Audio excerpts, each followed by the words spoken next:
2025년 6월 29일 6월 다섯 번째 주 예배를 시작하겠습니다. 성령 찬송가 6장입니다.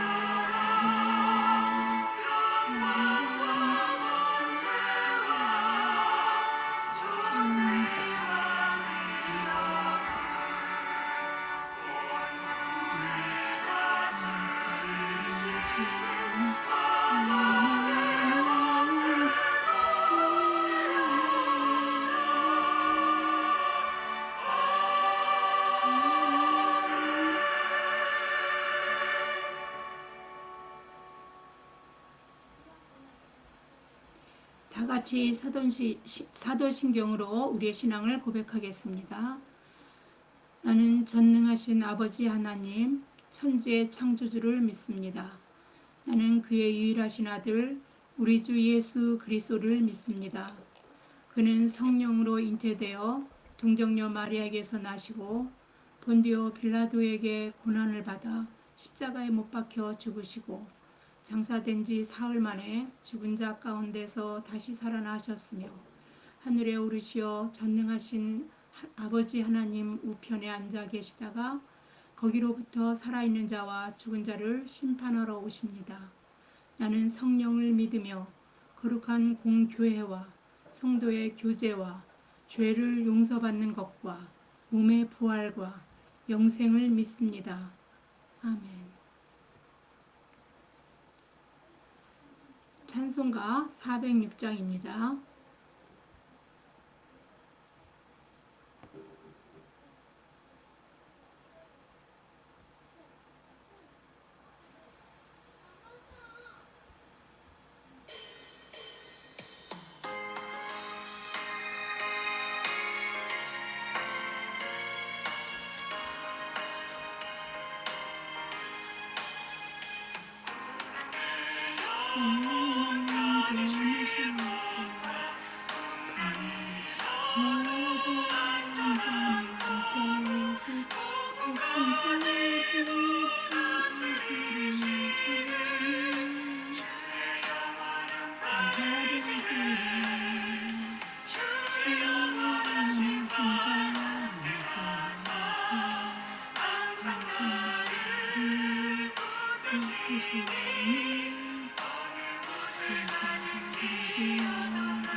쓸데없음 나의 일상을 떠나두며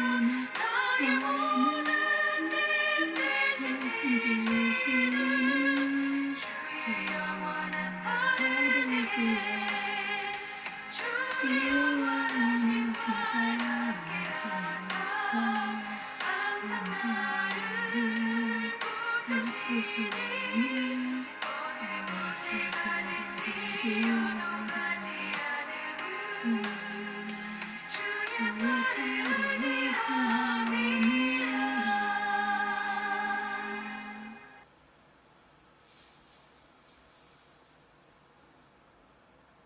네, 지금은 참회의 기도 시간입니다.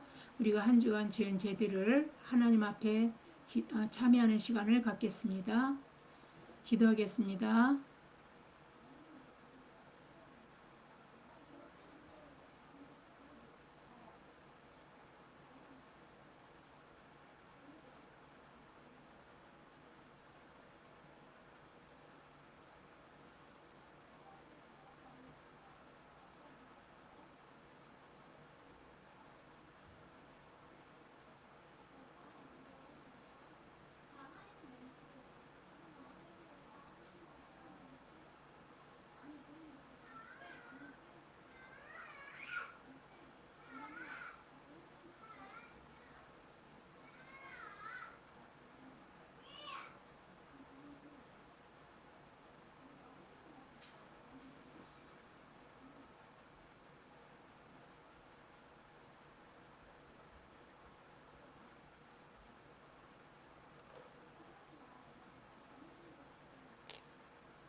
네, 우리의 입술로 다하지 못한 참회의 기도는 화면에 나오는 참회하는 참회의 기도를 통해서 다시 한번 참회하는 시간을 갖겠습니다.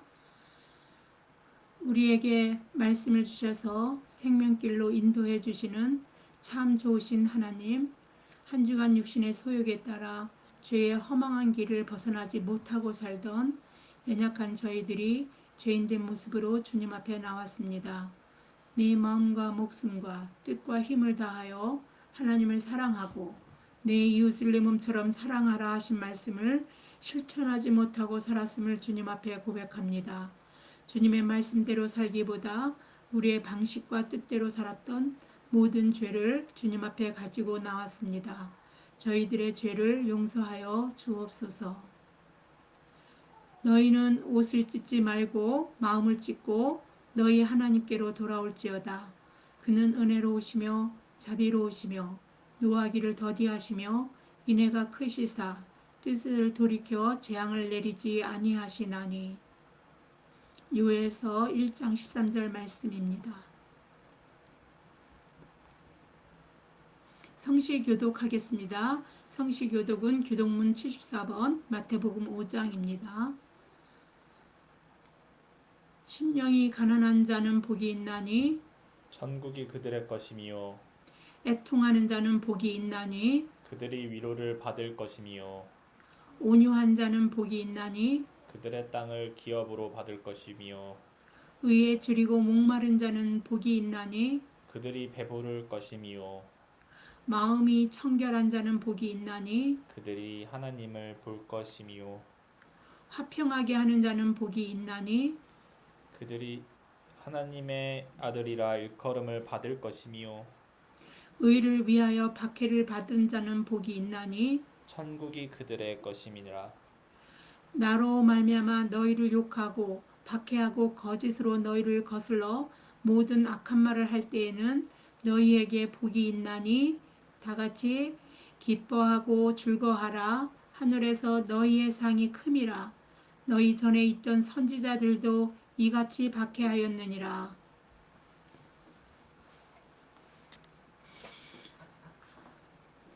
기도하겠습니다. 할렐루야. 참 좋으신 아버지 하나님 감사합니다. 한 주간 하나님의 은혜 가운데 살다가 하나님의 품속으로 이렇게 예배 자리에 오게 하신 아버지 하나님 감사합니다. 이 예배의 자리는 다름 아닌 하나님의 품속인 줄 믿습니다. 하나님이 세상에 살면서 여러 가지 우리 힘과 능대로 되지 못하는 여러 가지 아픔과 시련과 여러 가지 고난과 환란이 우리 가운데 우리 마음 가운데 또 사람과 하는 일 속에서 사람 가운데서 일어나는 많은 일들을 씨름하며 살다가 이제 하나님 품속에서 그 평안을 누리며 하나님으로부터 위로를 받고 또 치유를 받을 수 있는 그 품속으로 우리를 예배를 통해서 하나님 품속으로 모아주신 아버지 하나님께 감사를 드립니다. 저희들 가운데 하나님 함께하여 주시는 놀라우신 하나님의 은혜를 이 시간 경험할 수 있도록 주님 도와주시기를 간절히 바라고 원합니다. 영육의 모든 강건한 복을 통해서 하나님이 우리와 함께 하신다라는 것들을 세상에 알 수 있도록 우리 삶 속에 하나님을 부르는 자, 하나님을 예배하는 자들에게 하나님이 아낌없는 그 사랑으로 우리에게 복을 부어 넣어 주시기를 바랍니다. 온전히 또한 이 시간 예배를 통해서 하나님께 온전히 영광 올려드리는 이 시간이 되기를 원합니다. 마음과 온 몸과 마음과 뜻을 다하여 하나님을 사랑할 수 있는 이 시간에 우리가 온전히 하나님 앞에 집중함으로 그 시간을 헌신할 수 있는 이 시간 될 수 있도록 주님 함께하여 주시기를 간절히 바라고 원합니다. 그러한 저희들을 하나님 말씀으로 은혜를 주시고 찬양 속에서 은혜를 주시고 기도 속에서 하나님 은혜를 주심으로 말미암아 하나님이 내게 하시는 말씀이 어떠한 곳에서도 하나님의 음성이 들려지기를 원하오니 이러한 예배 과정 속에서 하나님이 들려주시는 음성을 들을 수 있는 귀가 열릴 수 있도록 우리의 마음과 귀를 할례시켜 주시고 또 하나님의 말씀을 보는 중에서도 보는 눈이 복되는 눈이 될 수 있도록 은혜 베풀어 주시기를 간절히 바라고 원합니다. 말씀의 샘교회를 위해서 기도합니다. 우리 말씀의 샘교회 건물이 있는 것도 아니고 온라인으로 서로 예배하며 하나님의 말씀 속에서 서로 자라나기를 간구하며 우리 함께하고 있습니다. 예배만으로도 하나님의 말씀을 듣고 우리의 믿음이 자라날 수 있는 그러한 예배가 될 수 있게 하시고 하나님의 자녀로서 넉넉히 세상 가운데서 이기어 살아갈 수 있는 우리들 될 수 있도록 하나님께서 은혜 베풀어 주실 줄 믿습니다. 또한 하나님의 그 사랑이 우리를 통해서 실현되어지는 사랑의 실현체가 되어 우리가 이 세상을 살아가는 저희들 다 되게 하여 주실 줄을 믿습니다. 우리가 삶의 현장에서 그러한 역할들을 다 감당해낼 수 있도록 하나님께서 이러한 온라인으로 드리는 예배 속에서도 부족함 없이 하나님 은혜가 채워질 수 있게 하여 주실 줄을 믿습니다. 또 말씀의 샘교회 그러기 위해서 모이는 교회이오니 오프라인으로 모이는 갈 수 없는 그런 모든 사람들이 함께 모여 하나님의 말씀을 듣고 예배드릴 수 있는 이 시간 복된 시간 될 수 있도록 주님 은혜 베풀어 주시옵소서. 하나님 우리가 각자 말씀의 샘교회 교인들 어디에 있으나 저들이 하나님 앞에 간구하고 기도하는 모든 기도 가운데 하나님 들어 응답하여 주시기를 간절히 바라고 원합니다. 저들이 하나님의 그 기도가 들려지는 하나님의 응답하여 주시는 그걸 경험함으로 하나님이 함께 하신다라는 것을 체험하는 그러한 믿음의 삶 살아갈 수 있도록 주님 도와주시옵소서. 하나님의 음성을 들을 수 있도록 주님 도와주시고 하나님이 함께 하셨다라는 것을 인생으로 고백할 수 있는 그러한 우리 말씀의 샘교회 모든 교인들이 되게 하여 주시옵소서. 하나님 저들이 하나님 앞에 온전히 영광을 올려드리는 자들이 다 되기를 원합니다. 저들에게 하나님께서 때를 따라 돕는 은혜로 함께하여 주시고 저들의 삶의 앞서라는 마음의 소원을 우리의 마음 가운데 하나님의 소원을 넣어주시고 그 소원을 들어주시기를 기뻐하는 하나님인 줄 믿사오니 우리 가운데 소원이 생기는 것마다 하나님께서 간구하고 기도할 때에 하나님 들어 응답하여 주심으로 하나님을 찬양하는 입술 감사하는 입술이 다 될 수 있도록 주님 도와주시기를 간절히 바라고 원합니다. 모든 말씀의 샘교회 교인들 영육의 강건함을 허락하여 주시옵소서. 함께하여 주셔서 영육의 그 강건함이 하나님께 그 자체로 또 하나님께 영광을 올려드리는 삶이 될 수 있도록 주님 함께하여 주실 줄을 믿습니다. 이 시간을 통해서 하나님 이 예배를 통해서 모든 자가 말씀으로 은혜 받기를 원합니다. 그 말씀 속에서 하나님 은혜 주시고 전하는 자나 듣는 자나 하나님 그 말씀이 하나님 위로가 되고 힘이 되고 한 주간 넉넉히 살아갈 수 있도록 하나님께서 은혜 위에 은혜를 더하여 주실 줄을 믿습니다. 처음부터 마치는 시간까지 성삼위일체 하나님께만 영광을 올려드리는 시간 되게 하여 주시고 저희들에게는 은혜가 넘치게 해서 세상으로 나아갈 때에 넉넉히 우리의 믿음이 그리스도의 장성한 분량에까지 자라날 뿐만 아니라 넉넉히 우리 삶 속에 일어나는 모든 문제들을 이기고 그 문제들을 해결하며 살아갈 수 있는 그러한 믿음을 우리 가운데 허락하여 주실 줄을 믿사옵고 거룩하신 예수님 이름 받들어 감사하며 기도드립니다. 아멘. 네, 찬송가 300장입니다.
성경 봉독하겠습니다. 성경 봉독은 고린도 후서 1장 1절에서 11절까지입니다.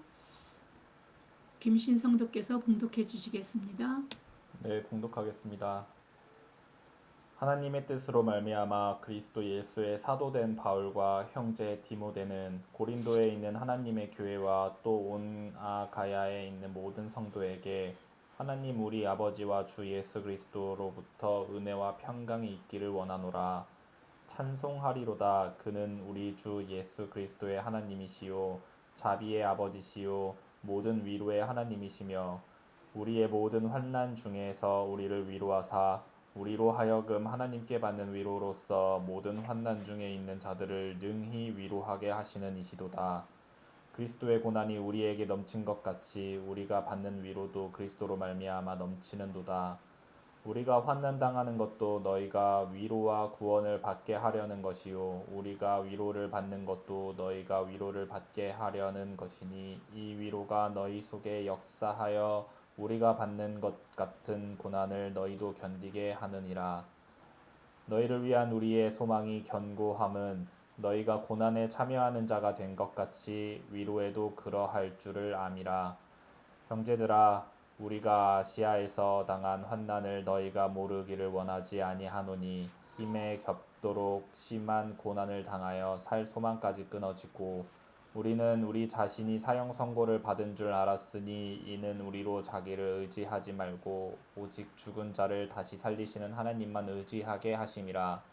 그가 이같이 큰 사망에서 우리를 건지셨고 또 건지실 것이며 이후에도 건지시기를 그에게 바라노라. 너희도 우리를 위하여 간구함으로 도우라. 이는 우리가 많은 사람의 기도로 얻은 은사로 말미암아 많은 사람이 우리를 위하여 감사하게 하려 함이라. 아멘.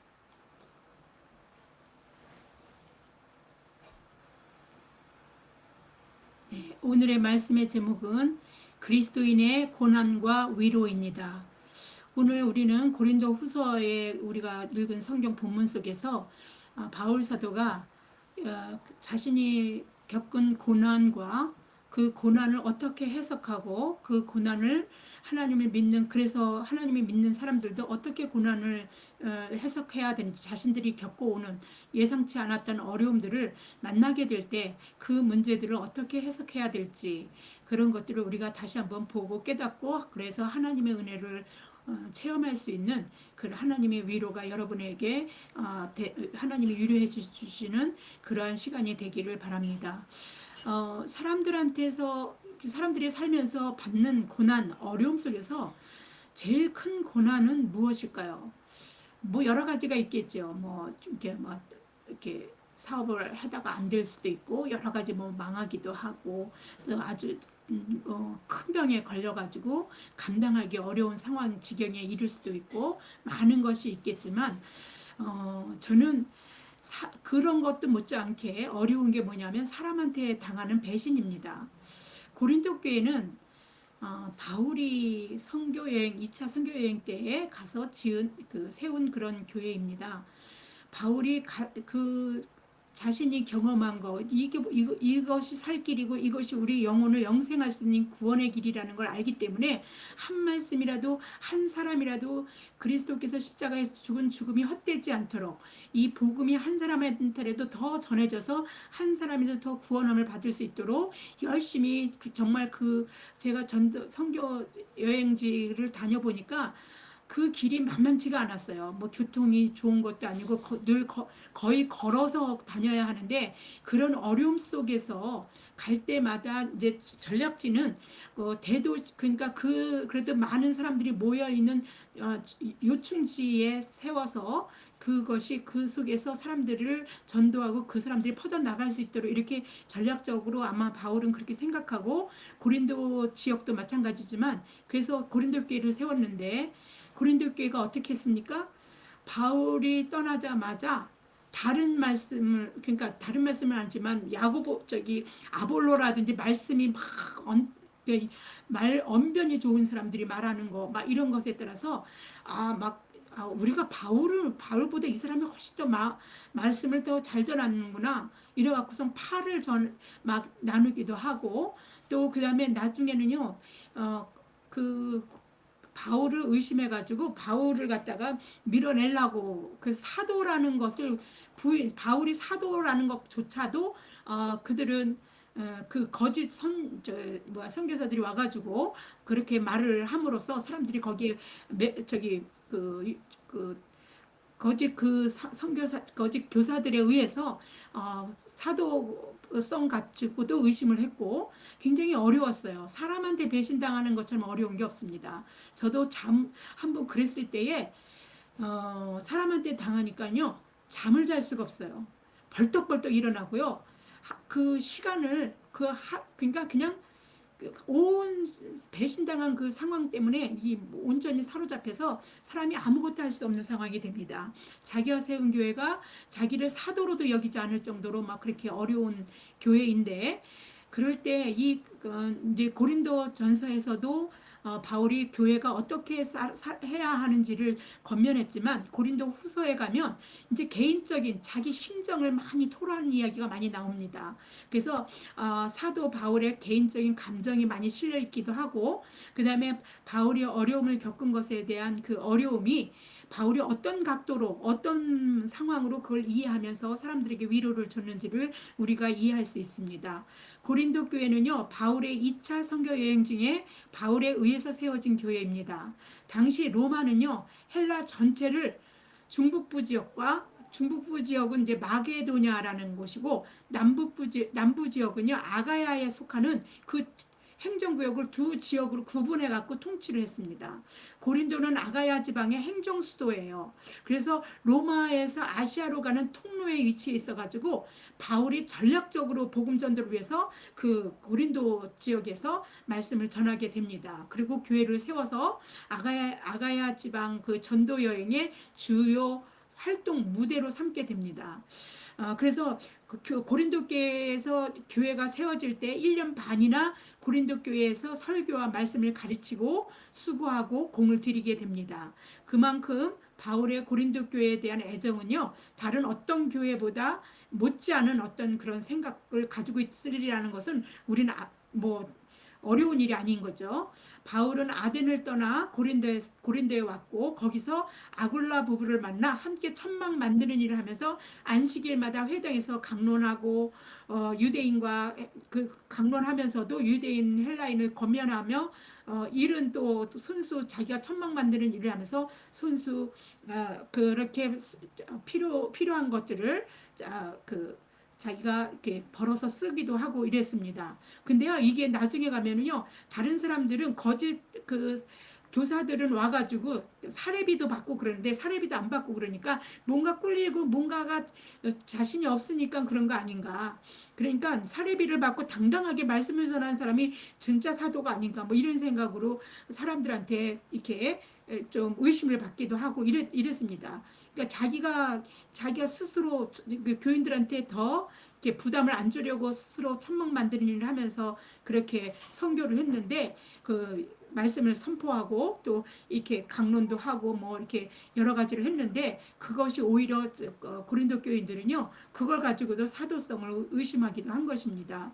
유대인들이 이렇게 전할 때는 항상 사도 바울에게는요 유대인들이 대적하는 유대인들이 따라다녔어요. 그래갖고 그곳에도 여럿이 대적하는 유대인들이 막 비방하니까 맨 처음에 갈 때는 회당에서 강론을 했거든요. 근데 회당에 들어가서 유대인들 거기 모여 있는 유대인들에게 말씀을 전했는데 거기서 유대인들이 막 대적하고 비방하니까 디도 유스도라는 집으로 옮겨서 복음을 전하게 됩니다. 그래서 디도 유스도의 집이 왜냐하면 회당 옆에 있었거든요. 근데 회당장 그리스보와 디도 유스도 집에서 말씀을 전하니까 거기가 교회가 된 거죠. 그리스보와 그의 회당장이 그 옆에 살았는데 회당장 그리스보와 그의 온 집안이 다 그리스도를 영접하였고 고린도 교회가 디도 유스도의 집을 중심으로 해서 형성되었습니다. 사도행전 18장 5절에서 8절에 이 이야기가 나옵니다. 실라와 디모데가 마게도냐로부터 내려오매 바울이 하나님의 말씀에 붙잡혀 유대인들에게 예수는 그리스도라 밝히 증언하니 그들이 대적하여 비방하거늘 바울이 옷을 털면서 이르되 너희 피가 너희 머리로 돌아갈 것이요 나는 깨끗하니라. 이후에는 이방인에게 가리라 하고 거기서 옮겨 하나님을 경외하는 디도 유스도라 하는 사람의 집에 들어가니 그 집은 회당 옆이라. 또 회당장 그리스도가 온 지방과 더불어 주를 믿으며 수많은 고린도 사람도 듣고 믿어 세례를 받더라. 네, 이래서 이제 고린도 교회가 형성된 거죠.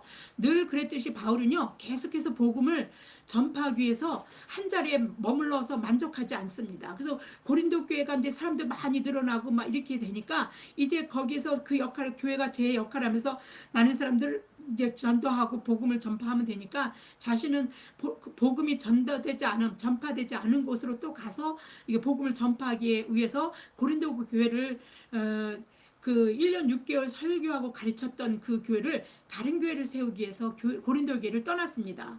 그런데 얼마 후에 고린도 교회는 어떻습니까? 우리가 고린도 전서에서 말씀드렸듯이 파벌 문제, 또 다른 여러 가지 어려움이 발생했다는 어떤 소식도 전달받고, 또 고린도 교회의 문제가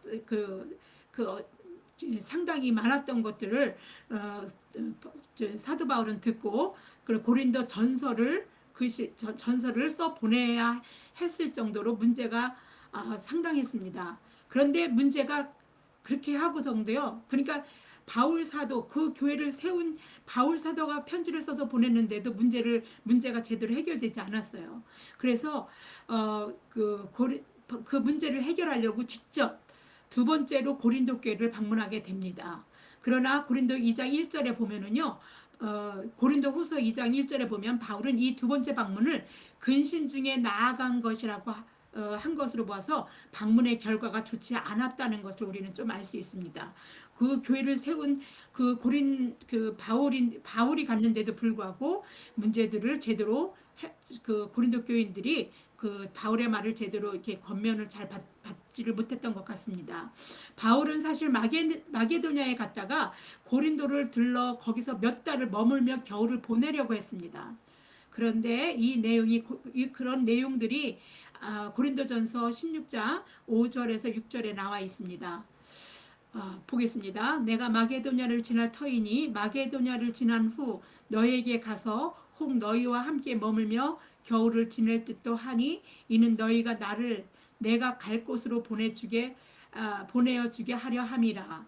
네, 그래서 고린도 교회에서 자신을 선교사로 다른 지역으로 파송시킬 수 있도록 그렇게 머물려고 했어요. 그런데 괴로운 두 번째 고린도 방문을 경험한 후에 문제가 잘 해결되지도 않고 참 어려웠던 그 개인적인 경험이 있기 때문에 그 계획을 변경해 버립니다. 그래서 그렇게 변경한 것이 뭐 개인의 감정 때문은 사실 아닌데도 불구하고 이런 일들 때문에 고린도 교회는 또 오히려 바울을 비난합니다. 경솔하다고, 하나님을 일을 한다고 하면서 자신의 감정에 따라서 하나님 뜻이 아닌 자신의 마음대로 생각을 바꾼 것이 아니냐, 이런 생각을 가지고 바울을 비난하기도 했습니다. 고린도후서 1장 15절에서 17절에 다음과 같이 바울이 말한 것에서 충분히 고린도 교회가 그 교회의 설립자인 바울을 어떻게 대했는지 충분히 짐작해 볼 수 있는 내용이 있습니다. 바울을 막 비난하는 것이죠. 한번 보겠습니다. 고린도후서 1장 15절에서 17절입니다. 내가 이 확신을 가지고 너희로 두 번 은혜를 얻게 하기 위하여 먼저 너희에게 이르렀다가 너희를 지나 마게도냐로 갔다가 다시 마게도냐에서 너희에게 가서 너희의 도움으로 유대로 가기로 계획하였으니, 이제 계획은 이렇게 했는데 이걸 변경했어요. 근데 이렇게 계획할 때에 어찌 경솔히 하였으리요. 경솔하게 한 계획이 아니었다. 혹 계획하기를 육체를 따라 계획하여 예예하면서 아니라 하는 일이 내게 있겠느냐. 그런 게 아니다. 변경한 거에는 또 다른 일이 있다. 너희들을 위한 것이다라는 얘기를 다음에 또 하게 됩니다. 이렇게 자신을 오해하고 있는 고린도 교인들을 향하여 자신의 목숨을 걸고 하나님을 증인으로 내세우기까지 하면서 다음과 같이 자신을 해명합니다. 우리도 그러죠. 나 진짜 이거는 진짜야. 내가 하나님께 맹세할게. 뭐 이런 식으로 하는 것처럼 바울 사도도 그런 심정으로 고린도 교인에게 내가 하나님 앞에 맹세한다는 식으로 하면서 고린도 교인에게 자신을 해명하는 글이 고린도후서 1장 23절에 나옵니다. 내가 내 목숨을 걸고 하나님을 불러 증언하시게 하노니, 하나님을 걸고 증언한다는 거예요. 내가 하나님을 걸고 말하겠다. 목숨 걸고 하나님을 증인으로 불러 세우겠다는 거죠. 내가 다시 고린도에 가지 아니한 것은 너희를 아끼려 함이라. 오히려 그들에게 좋지 않은 상황이 생길까봐 오히려 그들을 위해서 안 간 거라는 그겁니다. 그런데 그 고린도 교회를 위해서 안 간 건데 오히려 경솔하다, 막 계획을 갖다 이리저리 손바닥 뒤집듯이 뒤집는 거구나, 뭐 이렇게 생각한 것이죠. 바울은 고린도 교인들이 자신의 방문으로 근심하게 될 것을 우려해서 갈 때는 그냥 마게도냐로 갔다가 돌아올 때 고린도를 들려야 되겠다, 이렇게 생각한 것입니다. 순전히 고린도 교회를 사랑하고 염려해서 교회를 근심하지 않게 하려고 변경한 것입니다. 개인의 어떤 그 편리를 위해서 마음을 바꾼 게 아닙니다. 바울은 고린도 교회를 방문하는 대신에 편지를 써서 보냈습니다. 그러나 교회가 문제를 해결하지 못한 것에 대한 바울의 엄중함과 감정이 고스란히 그 편지에 담겨져 있기에 고린도후서 2장 4절에 2장 4절, 뭐 7장 8절에서 9절에 언급이 있는 것처럼 그 편지 속에 뭐라고 되냐면 눈물의 편지 또는 혹독한 편지, 이렇게 그 편지를 그렇게 불렀습니다. 이 편지는요, 디도를 통해 고린도 교회에 보내졌는데 지금은 남아있지 않아요. 그 바울이 고린도 교회에 여러 번 서신을 보냈는데 고린도 전서는 이전의 편지의 사본, 고린도 전서 이전에도 보낸 편지가 있는데 그 편지와 눈물의 편지, 또 혹독한 편지라고 불리우는 이 고린도 후서 이전의 이 편지는요, 남아있지 않아요. 그래서 고린도, 지금 우리가 성경으로 볼 수 있는 고린도 전서와 고린도 후서만 우리에게 있습니다. 바울은 에베소를 떠나 북쪽으로 가서 드로아에 당도하여 거기서 사역을 하고 있었습니다.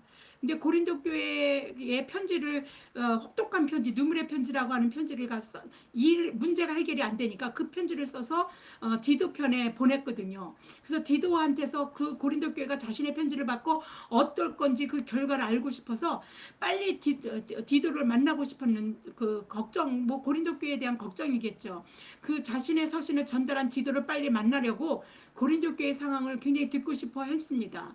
그래서 그 드로아에서 사역을 잘 하고 있다가 그 만나지를 못하니까 마게도냐로 직접 막 가게 됩니다. 그 이야기가 고린도 2장 후서 2장 12절에서 13절에 나옵니다. 내가 그리스도의 복음을 위하여 드로아의 이름에 주 안에서 문이 내게 열렸을 때, 그러니까 드로아에서 전도가 잘 되고 있었다는 것입니다. 내가 내 형제 디도를 만나지 못함으로, 이 고린도의 소식을 알고 싶은데 만나지 못하니까 내 심령이 편하지 못하여 그 전도가 잘 되고 있는데 그들과 작별하고 어떻게 해요? 둘 제쳐놓고 마게도냐로 디도를 만나러 그래서 여기 작별하고 마게도냐로 갔노라, 이렇게 써져 있습니다. 혹독한 편지로 불리는 것처럼 이 편지는요, 그 문제를 해결하지 못하는 교회를 책망해서 굉장히 준엄한 책망을 했던 편지입니다.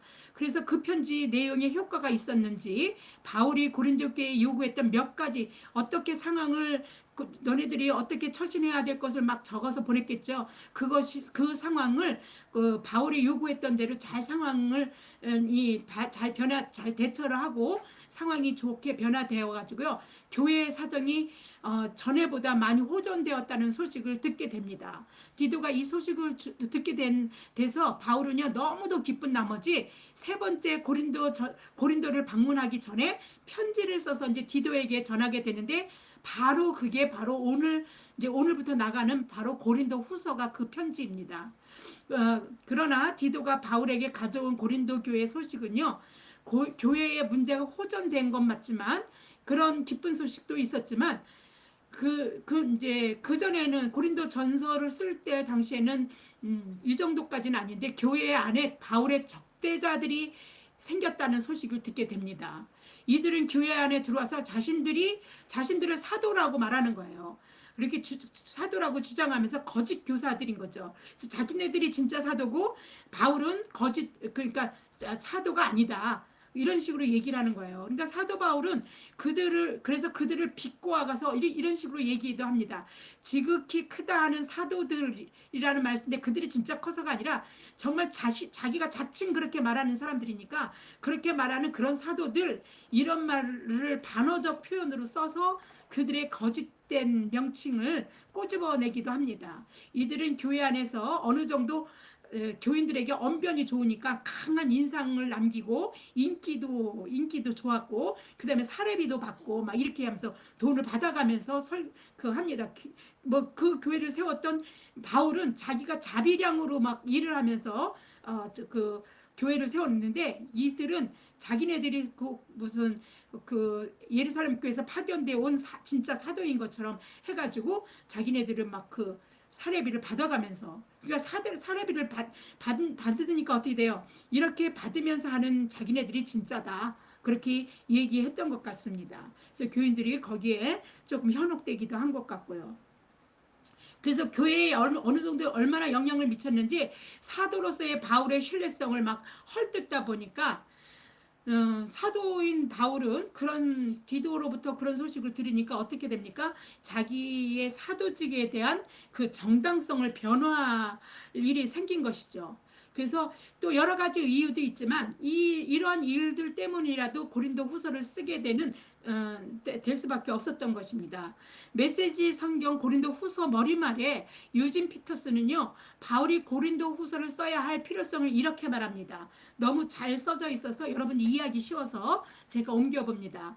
바울이 고린도에 있는 그리스도인들에게 두 번째 편지를 보낼 수밖에 없었던 것은 그들이 바울의 지도력을 공격했기 때문이다.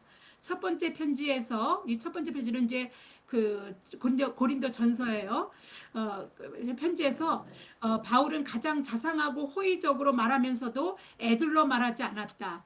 첫 번째 편지는 하나님의 구원이 어떻게 이루어지고 그 결과로 어떤 공동체가 생겨나는지를 잘 아는 한 목회자가 이 목회자는 바울이입니다.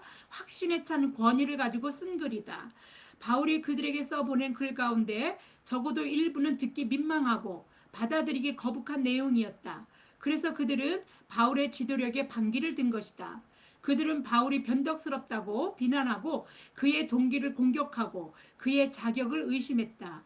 바울이 써보낸 글을 가지고 논쟁하는 것이 아니라 자신들에게 이래라 저래라 하는 그의 권한을 인정하지 않았던 것이다. 네, 이 내용을 보면 고린도 교인들이 어떤 생각으로 지금 바울을 대하고 있는지 좀 아시겠죠? 이와 같이 말하는 그 유진 피러슨의 말은요, 바울이 자신의 지도력을 변호하는 고린도후서 10장 7절에서 8절의 그 말씀에서도 우리가 엿볼 수 있습니다. 우리가 새번역 성경 고린도후서 10장 7절에서 8절을 보겠습니다. 여러분은 겉모양만 봅니다. 자기네들이 사도라면서 뻔질이란 말로 막 이렇게 말하는 그러면서 그 바울을 겉으로 보기에는 더 훌륭해 보이겠죠. 왜냐하면 바울은요, 외모도 아주 형편없었거든요. 대머리에다 매부리코에다가 굉장히 못생겼다는 그 키도 뭐 그렇게 크지도 않고, 그래서 볼 모양 이제 외관상으로는 뭐 그렇게 뭐 좋아 보이는 사람은 아닌 것입니다. 그래서 이제 바울은 그런 얘기를 하는 것 같아요. 여러분은 겉모양만 봅니다. 이렇게요. 누구든지 자기가 그리스도께 속한 사람이라고 확신한다면 자기가 그리스도께 속한 사람인 것과 같이 우리도 그리스도께 속한 사람이라는 것을 다시 한번 스스로 명심해야 할 것입니다.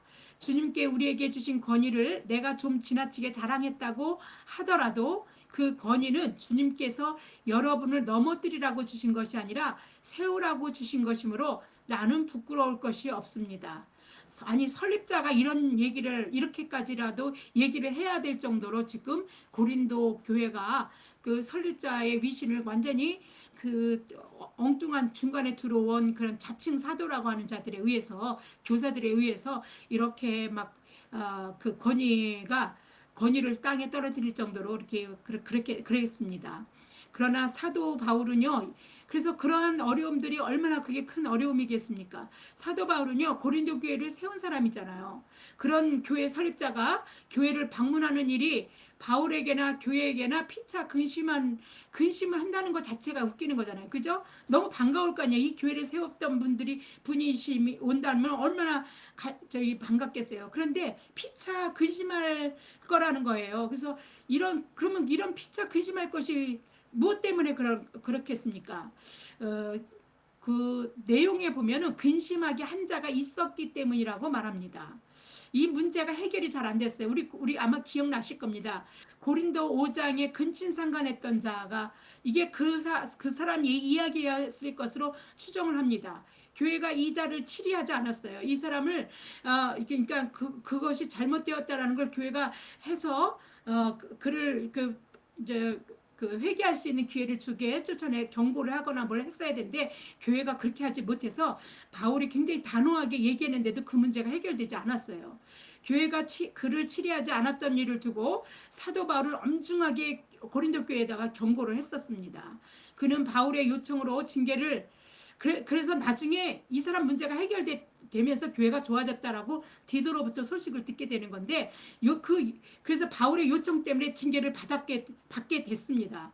처음에는 징계를 이 사람이 거부했어요. 어느 정도 어떤 교회에서 영향력이 있었던 교인이었었던 것 같습니다. 그래서 누가 함부로 그 사람을 좀 치리하기가 좀 그랬었는데 그래서 바울 사도의 요청으로 하지 못하고 있다가 너무 엄중하게 바울이 그렇게 얘기하니까 징계를 하게 됩니다.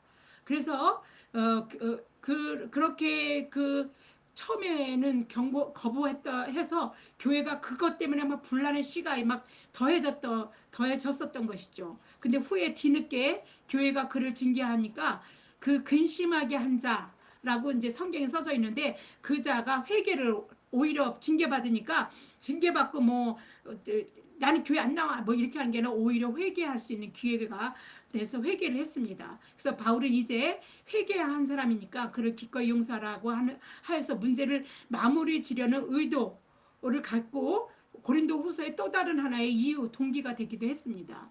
바울은 회개한 그를 용서하고 교회가 받아들이기를 고린도 후서에서 권고하고 있습니다. 고린도 후서 2장 5절에서 7절입니다.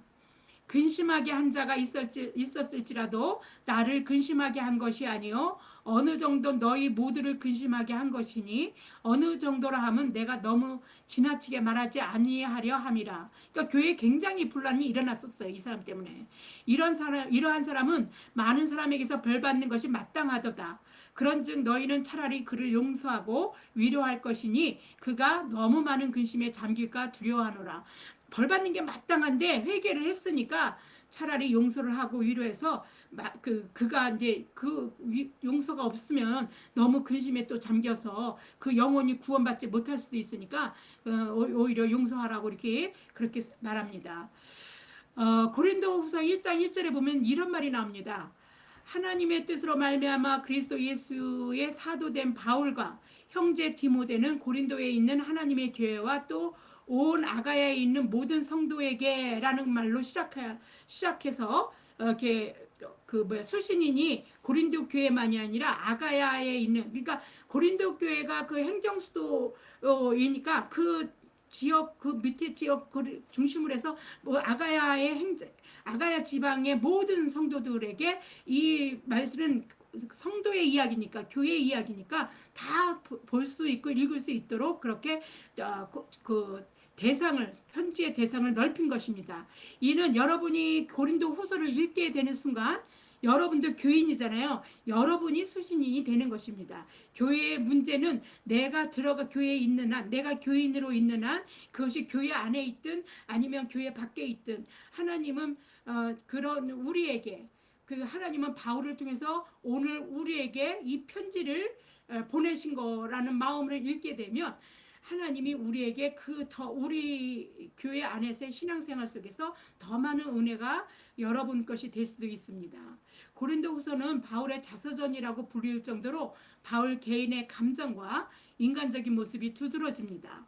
바울은 1차, 2차, 3차에 걸친 선교 여행 중에 엄청 많은 어려움을 겪었습니다. 간접적으로 겪은 어려움이 단지 그가 어려움을 겪으면서 깨달은 게 있어요. 이 어려움이 어려움으로 끝나는 게 아니라는 걸 알았습니다. 고난을 통해서 하나님의 은혜가 그에게 이 고난을 통해 오는 은혜가 세상이 줄 수 없는 말할 수 없는 은혜로 채워진다는 것을 경험하게 된 것입니다. 하나님의 자녀들에게는 그런 것이 있습니다. 지금 어렵습니까? 어렵다는 것은 하나님의 은혜가 우리를 채우시기 위해서 준비하고 있다는 것으로 여러분 위로를 받으시면 참 좋을 것 같습니다. 고난을 통해 자신이 받은 하나님의 위로와 그래서 위로를 받고 은혜를 받게 된 그 위로와 은혜가 고난을 또 다른 사람이 겪는 그 고난을 겪는 사람들을 위로할 수 있게 하는 것이 하나님의 뜻이라는 것을 그 바울은 깨닫게 되고 이것도 고린도 교인들에게 권면합니다. 고난을 통해서 오는 하나님의 위로와 은혜를 자신이 경험해서 깨닫고 알게 된 것처럼 그런 고린도 교인들도 그렇게 위로를 주고 은혜를 받는 자가 되라고 이렇게 경험을 얘기하고 있습니다. 애통하는 고난이 없이는 하나님의 위로는 없습니다. 고난은요 하나님의 위로를 받는 은혜의 통로입니다. 그냥 하나님이 필요 없이 그냥 잘 먹고 잘 살고 내 뜻대로 그냥 해가면서 그럭저럭 살아가는 사람에게는 하나님의 위로는 오지 않습니다. 하나님의 위로는요 우리가 고난 속에 우리가 어찌할 바를 모르고서 이 고난을 어떻게 이겨낼지 모르는 사람들, 지금 겪는 이 문제들이 어떻게 해결될지 모르는 사람이 하나님을 찾으면서 문제 해결을 바랄 때 하나님은 그 문제를 통해서 우리에게 위로와 힘을 주시는 것입니다. 사람은 누구나 삶의 안전과 그 안전함 그리고 평안함을 추구합니다. 그 길이 어쩌면 그래서 그걸 행복이라고 말할 수도 있겠죠. 그 길이 어쩌면 하나님으로부터 멀어지는 길이라는 것을 어쩌면 깨닫지 못해요. 너무 평안하다 그러면 하나님을 찾지 않고 안전하다 이제 삶에서 뭐 더 이상 불안함 없이 안전하게 살고 있으면 하나님이 왜 필요하겠습니까? 이런 것은 하나님을 오히려 멀리 할 수밖에 없는 것이 됩니다. 사람은 평안하다 안전하다 할 때에 하나님을 찾지 않습니다. 대부분 하나님을 찾을 필요가 없기 때문입니다. 현재의 어떤 어려움으로 앞이 막막하거나 답답함이 있습니까? 고린도후서 6장 2절 보라 지금은 은혜 받을 만한 때요 보라 지금은 구원의 날이라고 한 말씀처럼 그때가 바로 하나님의 위로를 받을 은혜의 때입니다. 하나님은 환난을 통해 우리를 위로하십니다. 고린도후서 1장 4절입니다. 우리의 모든 환난 중에서 우리를 위로하사 우리로 하여금 하나님께 받는 위로로서 모든 환난 중에 있는 자들을 능히 위로하게 하시는 이시로다. 네, 환난을 겪게 되면 하나님의 위로를 받게 된다는 것입니다. 하나님의 자녀들에게는 하나님의 위로가 그때 받게 됩니다. 어려움이 얼마나 크고 감당하기 힘들었으면 살 소망까지 끊어졌다라고 그 사도 바울이 말했겠습니까? 그러니까 우리가 겪는 그 어려움은 아무것도 아닌 거죠. 그러나 그와 같이 감당할 수 없을 것 같은 어려움을 만나야 비로소 그런 바울 사도처럼 그때 사람은 하나님을 어떻게 합니까? 이건 사람으로서 할 수 없으니까 하나님을 의지해야만 된다는 것을 깨닫게 됩니다. 바울은 바로 그와 같은 살 소망까지 끊어지는 환난을 경험했던 사람입니다. 그리고 그때 하나님이 하나님만 의지하게 그때 하나님을 의지해야 한다는 사실을 또한 깨달은 사람입니다. 엄밀히 말해서 하나님을 의지했다기보다 하나님이 하나님만 의지하게 하셨다고 하는 말이 맞습니다. 우리는요 조그만 지푸라기 내 힘으로 뭔가 좀 할 수 있다면 하나님 찾는 것보다 내 힘으로 뭐 할 수 있는 거를 시도하는 게 더 빠르죠. 하나님 찾는 것보다요. 그래서 우리가 하나님을 찾았다면 내가 찾은 것 같죠. 하나님이 하나님을 의지하도록 우리를 그렇게 하게 하셨다는 것입니다. 그래서 그러한 사실을 깨달은 바울은요 하나님이 자신을 사망에서 건지셨고 건지실 것이고 건지시기를 바란다라고 말합니다. 이게 하나님이 건지셨다는 걸 깨닫고 또 건지실 것이고 건지시기를 바란 이걸 한마디로 말하면 신앙생활이에요. 신앙생활. 우리가 신앙생활 하고 있으니까 이것을 신앙생활이라고 말합니다. 하나님 그래서 이제 고린도후서 1장 8절에서 10절을 보겠습니다. 형제들아 우리가 아시아에서 당한 환난을 너희가 모르기를 원하지 아니하노니 힘에 겹도록 심한 고난을 당하여 살 소망까지 끊어지고 우리는 우리 자신의 사형 선고를 받은 줄 알았으니 이는 우리로 자기를 의지하지 말고 오직 죽은 자를 다시 살리시는 하나님만 의지하게 하심이라. 예, 하나님만 의지하게 하나님이 하셨다는 겁니다. 그가 이같이 큰 사망에서 우리를 건지셨고 또 건지실 것이며 이후에도 건지시기를 그에게 바라노라. 하나님에게 늘 우리 인생을 온전히 하나님께 다 의지하는 것이죠. 시집살이를 당한 사람이 시집살이를 시킨다는 말이 있습니다. 환난으로 하나님의 위로를 받은 사람은요, 그 위로를 받고 그냥 자기 인생만 사는 게 아니에요. 다른 사람을 위로하는 자가 됩니다. 자신처럼 곤란을 겪어서 하나님의 위로를 받았으면 그 위로받은 것 때문에 그런 곤란을 겪는 사람을 위로하는 그래서 위로하는 자신을 통해서 다시 위로받는 자가 있게 되면요, 그것이 또 위로받는 자만 위로받게 되는 게 아니라 위로를 했던 나까지도 살아나는 경험을 하게 되는 겁니다. 누군가에게 도움을 줬다고 그건 끝나는 게 아니라, 그 도움을 준 것만이 아니라 그 도움을 준 그 사실로 인해서 나도 살아나고 상대방도 살아나는 일이, 그게 바로 그리스도가 생명을 살리시는 일을 우리가 참여하는 일이라고 할 수 있는 거라고 말할 수 있습니다. 그래서 위로하는 자는 자신으로 인해 위로받은 자로 말미암아 또한 도로 다시 위로를 받게 되는 거예요. 그러므로 하나님의 역사하심을 경험하고 고난을 넉넉히 이기고 견디는 힘을 얻게 됩니다. 이것은 예수님이 말씀하신 생명의 선순환, 그러니까 생명을 얻게 하고 더 풍성히 얻게 하는 원리가 바로 이런 원리입니다. 그 바울 사도는 이러한 고난의 원리를 깨닫고 고린도 교인들에게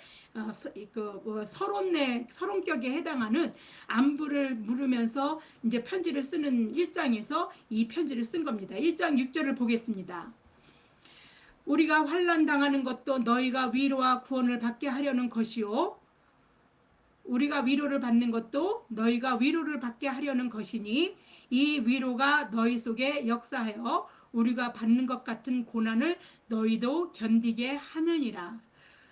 우리가 고난을 이런 식으로 해석하게 되면 우리의 고난은요, 아무것도 아니에요. 하나님 은혜를 태우고 하나님 위로가 채워지는 놀라운 역사들이 우리 가운데 계속해서 여러분들이 경험을 하게 됩니다. 네, 기도하겠습니다.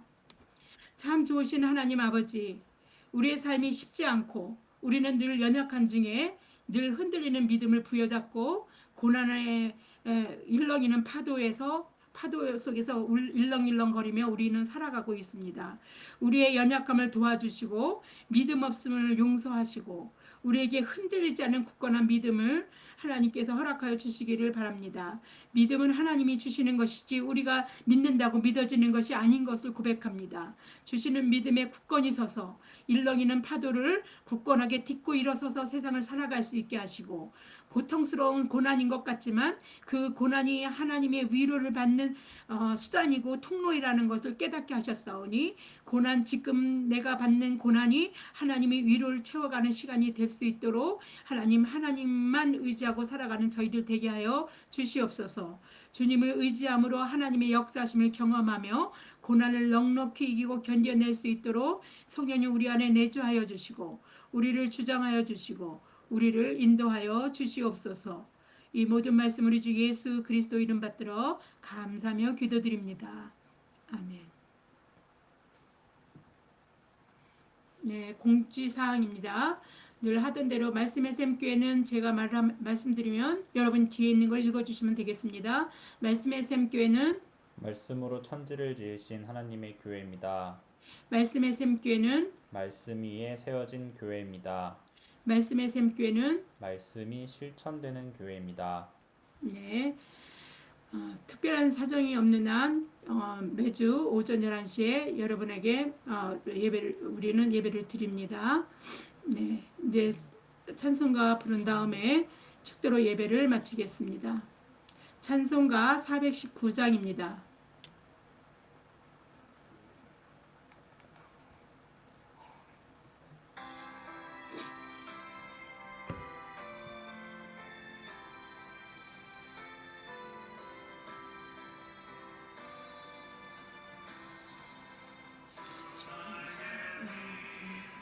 내가 변함이시네 밤이고 비바람 불어쳐도 아버지께서 날 지켜주시니 거기서 평안히 쉬리로다. 주 나를 평안하다 그 사랑뿐이잖니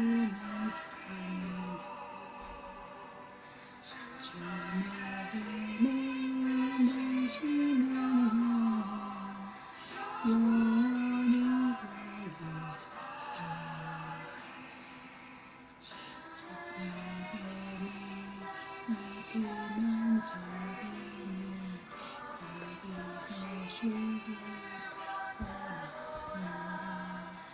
세상을 이루지 못하나 그곳에서 평안을 누리라. 주 나님이 평안하다. 그 사랑을 전하며 주 나님이 되시는 내가 영원히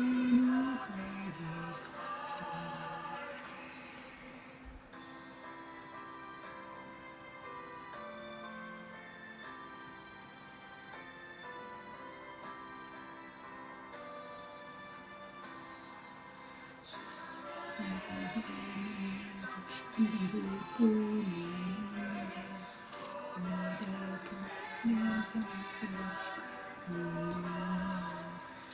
나가 예수님께 주심을 받고 영원한 안식 얻으리라. 주님의 사랑하며 사랑을 끊어버리라. 주님의 쉬는 영원히 거기서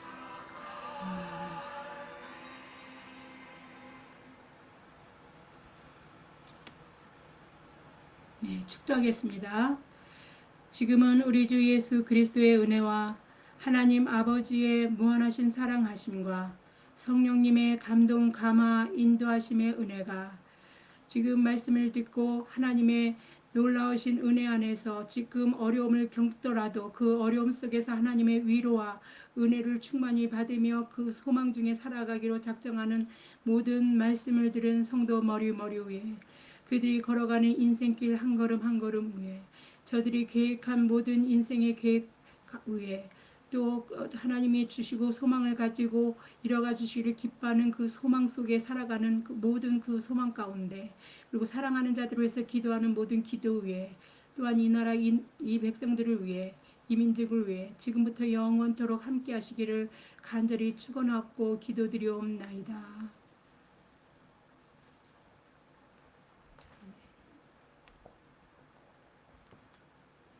네. 한 주간도 여러분 하나님의 위로를 받으시며 또 하나님의 은혜가 충만하신 한 주간 되시기를 바랍니다. 예배를 마치겠습니다.